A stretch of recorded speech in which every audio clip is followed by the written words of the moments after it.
Hey, it's Benjie Cole, son of Al Cole from CBS Radio and host of the syndicated talk show, People of Distinction. The talk that gives you an in-depth view of some of the most dynamic, intelligent, and successful people on the planet. Run to our website, alcoleenterprises.com for more info. Email me directly through Benjie at alcoleenterprises.com if you'd like to get involved with what we have going. And as always, please continue to like and follow our broadcast. People of Distinction is an internationally syndicated show solely due to the love and support that you all continue to show. We're available across all major podcast distributors, and like I mentioned, people, if you keep following, we're going to continue to put out the content. Now sit back and strap in because we are delighted to showcase this next guest on our network. And on the line with us today, we have the impressive Louis McCall. Now listen, man, we're going to be discussing Louis's incredible book, David, Man After God's Own Heart. But that's just the tip of the iceberg, okay? It's Amazon, it's Barnes & Noble. Most importantly, check out his personal website, louismccallinternational.com. While you're there, you're going to gather more information on him and this book. But get this, man. Louis has been putting in some work and he has 6 others available at this time. Hopefully a lot more in store in the future. Again, that's louismccallinternational.com. And I quickly want to take this opportunity and point out the fact that he was brought to us by America Inspire Mag. So for writers out there who have gone through their process and now you need some assistance moving the book you just developed, head on over to AmericaInspireMag.com and gather all of the ways that their fantastic team is more than equipped to help you do just that. And people, listen, it is an absolute pleasure to have Louis here on the line. Man, listen, people, we've all heard about the story of David from the Bible, right? Like how he faced the giant Goliath and ultimately became king.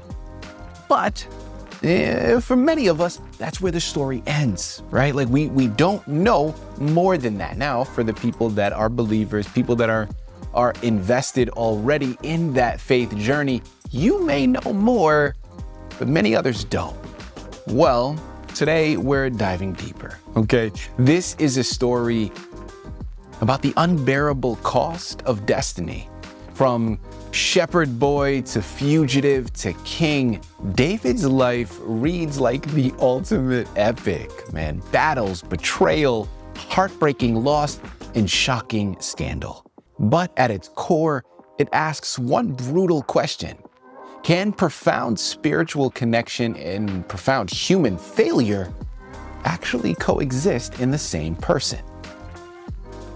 That's a deep question, and I think it's one that gets to the heart of everything. Sit back, strap in, and get ready for a fantastic conversation. Let's dive in. Louis, first and foremost, man, welcome to People of Distinction, and thank you very much for being a guest. How are you doing today, sir? Hi, Benjie. Thank you for having me on. I'm doing great. Wonderful, wonderful. Well, listen, it is a pleasure to have you here on the network.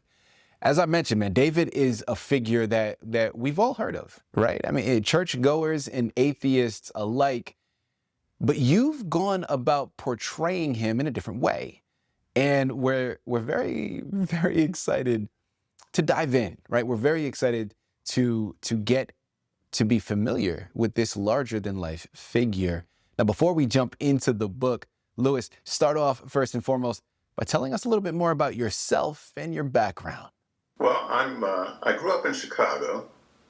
I was the first of my family to be born there. I'm an African American, so we were part of the Great Migration, it's called, of the people who left the South and went to northern cities for employment and to get away from the situation that was in the South. Mm-hmm. I was also the first in my family to go to a university. I went to the nearby Northwestern University, got a PhD there in political science, went on to be an assistant professor at The Ohio State University, and then followed my heart and joined the Foreign Service with the U.S. Department of State. I had a 36-year career there, also attended the National War College, and I have lived in or worked in temporarily more than 60 countries as part of that career.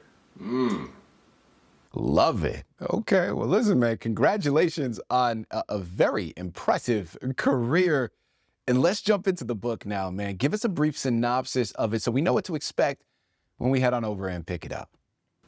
Well, David is the character that many people know, whether they're or not they are religious. He is someone who rises from obscurity, has some really dramatic introductions, you might say, and goes on. He has a difficult career. He's basically a fugitive for 13 years because of the jealousy of the king. And he eventually becomes the king of Judah, which is his home tribe in that area, after the king and his best friend, the crown prince, die in a battle with Philistines. But then he goes through 7 years of civil war because one of the king's surviving sons continues to hold on to the northern tribes. He then gets control of everything. The northern tribes submit themselves to him, and he starts building an empire. His was the greatest extent that kingdom expanded to, and he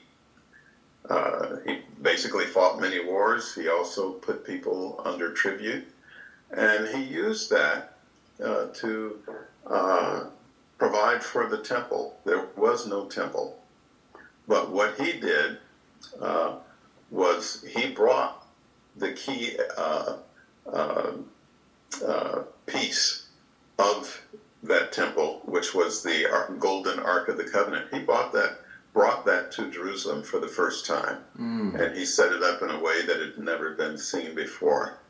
And his son Solomon built the temple that housed it.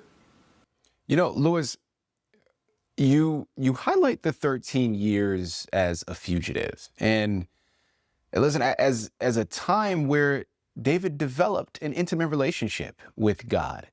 And that, I think, is a key component, in my opinion, to all of this. Because, listen, as you and I have both stated, David is a figure that many of us are familiar with, although many people outside of the church probably are unfamiliar with that time, right? Those 13 years as a fugitive.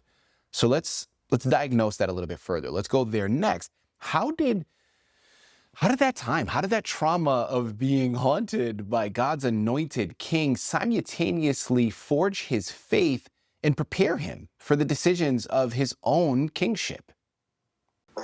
Well, he grew in his faith even before that time, even while he was in obscurity as a simple shepherd.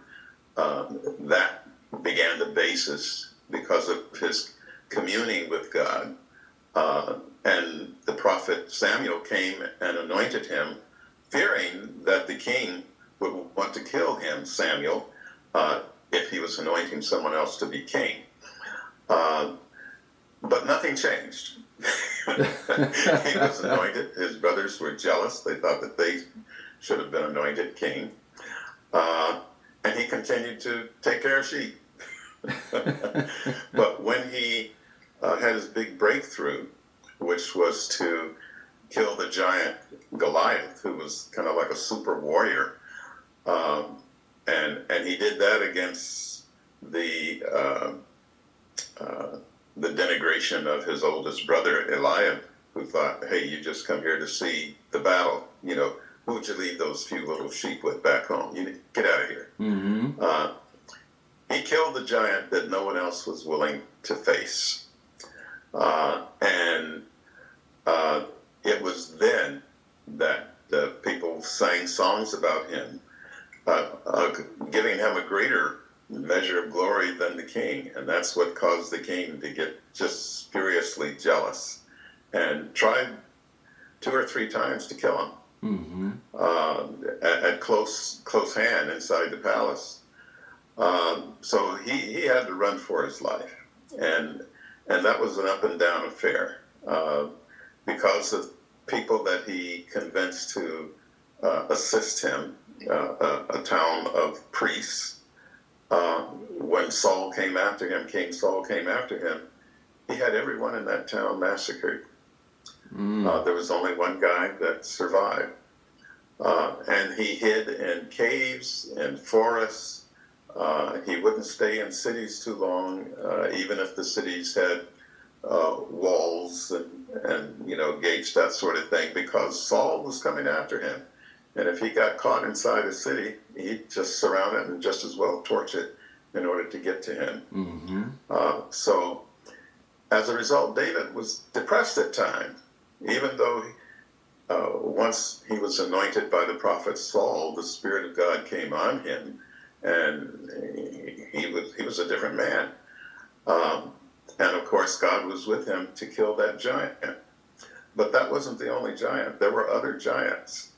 And later on in his career, after he becomes king over everything and starts to age a little bit, he's almost killed by one of those giants. And that's part of the story. So you might wonder, why were there giants there? Well, when Joshua first brought them out of Egypt along with Moses, and then Moses died at 120 and Joshua crosses over the Jordan miraculously, there are giants there. And he and his guys kill them all. But what God did not allow them to do was to go through the area where the Philistines were. The Philistines were not Canaanites. And so that sort of left them for centuries later when David shows up, and it becomes a key opportunity and factor into, promoting him to the status of a national hero. People, listen, man, remember, it's Amazon, it's Barnes & Noble. Most importantly, it's LouisMcCallInternational.com. Head on over there, purchase your copies of David, Man After God's Own Heart today. But remember, okay, there is a lot left in store. Okay, that is one of 7. All right, there are 6 others that you're going to want to get your hands on. And listen, Father, just listen to me when I tell you, man, you got to do it. And I promise you, there is going to be so much to learn. A wonderful education, but something that, even larger than that, I think something that is going to help shift your perception, shift your perspectives. And that's where I want to go next, okay? Because listen, Louis, as I've mentioned to you, man, the story of David that is most commonly known is that one that you just spoke about briefly, right? Is, of course, David versus Goliath. Listen, man, movies have been created, television series have been developed, not only about the literal interaction, but also about the analogy behind it. And I think that has always been key. And that's where I want to take a step in that direction now. Slightly moving away from the book and the literal interpretation that you've given, and now looking at it more so as a tip, more so as guidance for readers, for viewers, and how they're able to take it. Listen, Louis, today, man, people aren't facing literal giants, right? But even though they're not facing the literal giants, they do grapple with systemic injustice, with personal trauma, with overcoming these overwhelming odds that are presented to us in so many aspects of our lives. And honestly, I mean, listen, look, that's life, right? I mean, we're constantly going through those hills and valleys and overcoming adversity to a degree. So I want to now pose the question for you, man. How does David's story, from the underestimated youth to this flawed ruler, how does that story speak to the giants, to the the quote unquote giants that we are all facing within our own lives? Well, Benji, you're right. We're all facing giants because the problems that we have to grapple with will seem gigantic to us in our time of trial. And David's story is sort of a typical underdog story. You know, no one thinks that he can take this giant on. The king tries to give him his armor to go out and meet him on the field of battle, and he can't even move around with it. You know, he's just a kid. He's just a skinny little kid. And so he has to go out without that. And the giant, Goliath, when he sees this is the one that you're sending to me as your champion, and he says to him, am I a dog that you come at me with a stick? You know, his little stick that he had in his hand in addition to his sling. So no one gave him a chance. They underrated him because he made it clear that this giant was not just cursing the army of Israel, but he was disrespecting his God. And so he was going to take him out. And he did. And so for us, even though we're really pressed, and everyone around us thinks that, hey, you're going down. you can't do this. It is a lesson in not losing your faith, continuing in your faith in yourself, faith in God, and watching the impossible happen. Louis, thank you very much for that, man. And listen, the book offers a lot. And another thing that I had stated in my opening that I also find very, very intriguing is how David's life argues that profound spiritual connection and catastrophic failure can coexist, right? And I think that's an interesting duality. And I think that's something that I want to take a moment and analyze here for a second. Like, why is this paradox not just a historical or religious note, but actually a fundamentally hopeful and challenging message for a modern audience? Because David's life is not a linear escalation, okay? He has his ups and he has his downs, and some of his downs are pretty bad. And later in life, when he's king and he's enjoying everything, and he's expanded the empire, you know, he's from a vassal state, they become an empire. He makes some big mistakes. He is not a good father. His children they're getting into all sorts of trouble. There's fratricide within the family, rape within the family, all sorts of things. And then he, even though he has multiple wives, he goes and he commits adultery with the wife of a real faithful officer who wasn't even born a Jew. He was a Hittite. But he was faithful. He had become a follower of the Jewish faith, and David has him killed, and this brings a lot of judgment on him. And then there are other things that happen along the way. So the latter part of his life has a lot of downward spirals. He makes some bad decisions and has to pay for them. And so you wonder, why is he called a man after God's own heart if he's making all of these screw-ups? And it's because of his heart.